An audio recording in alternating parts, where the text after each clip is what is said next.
Hello and welcome to another Bad Comic Review. Today we are looking at Green Lanterns issue 42. This is the next chapter in the Superhuman Trafficking storyline. Now we get a little more of a sneak peek at what's going on. Night Pilot being escorted by Priestess Glout of Durla, who was disguised as the Equilibrian, a superhero who had a date with Night Pilot. Night Pilot disagrees with that assessment, saying, "Date? You kidnapped me." Well, details. But they escort Night Pilot to some platform, give her some booze to calm her down, and then we cut over to the Green Lantern Corps, who are having a legalese argument about jurisdiction, and they say they have no jurisdiction with the Order of the Steed, but if they disguise themselves as pilgrims, they can get away with going in. Jessica has no problem with this since she's not a really religious person and hasn't been to a religious event in a long time. And Simon, who's apparently a devout Muslim, says that his God will understand. And they end up having to take Scraps with them for some reason. John Stewart even says, "I don't think it's wise to bring a civilian, especially a thief with her record." And Simon says, "You act like we have a choice." Yeah, you do. You're the space cops. You could throw her in a cell and just be like, "No, you're not going." Whatever.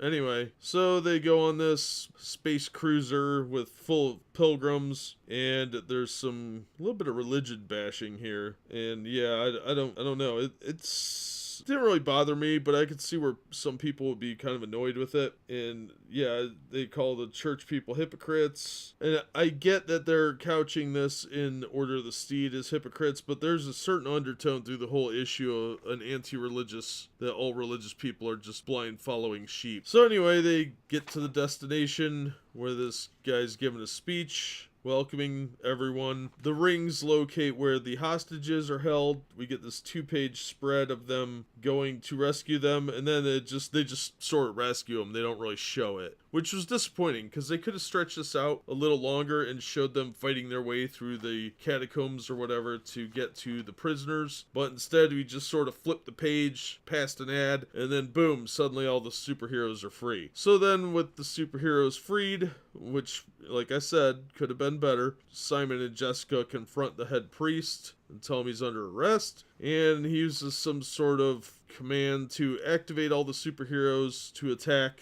the Green Lanterns. And we come to find out there's some sort of implant on their brains controlling them. Scraps takes off to find Night Pilot. Simon starts screaming and shouting about Night Pilot like some sort of lunatic. He comes off really creepy. They had one date, probably a one-night stand. It's kind of implied. You had one date and you're this crazy obsessed with her? Okay, whatever. That's a little creepy.